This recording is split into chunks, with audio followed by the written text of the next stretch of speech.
To Helen is the first of two poems to carry that name, written by Edgar Allan Poe. The 15-line poem was written in honor of Jane Stanard, the mother of a childhood friend.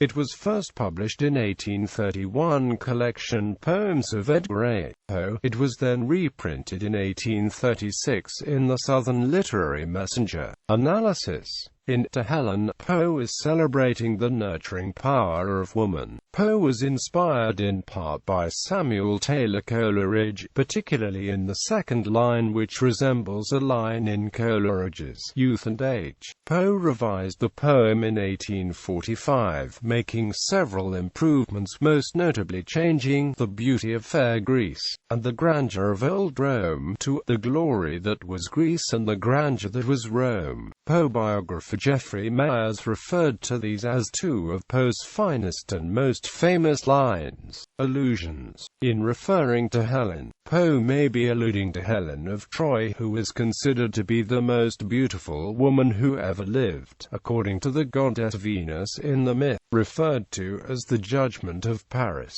Helen of Troy was the face that launched 1,000 ships, such as the Phoenician barks of the poem. Poe also refers to Helen as Psyche, a beautiful princess who became the lover of Cupid. Psyche represented the soul to ancient Greeks, and Poe is comparing Helen to the very soul of regions which are Holy Land, meaning the soul of Greece, from which so much of our ideals of beauty, democracy and learning sprang forth.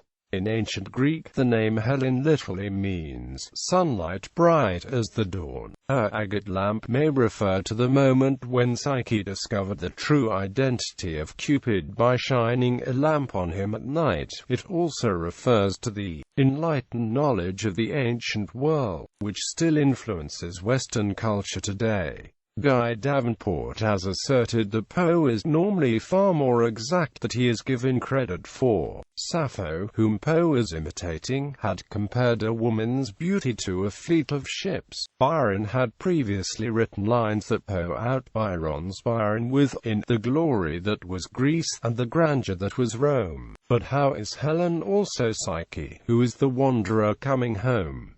Scholars are not sure. In fact, the poem is not easy to defend against the strictures of critics. We can point out that Nicene is not, as has been charged, a pretty bit of gibberish, but the adjective for the city of Nice, where a major shipworks was. Mark Antony's fleet was built there. We can defend Perfumed Sea, which has been called silly, by noting that classical ships never left sight of land, and could smell orchards on shore.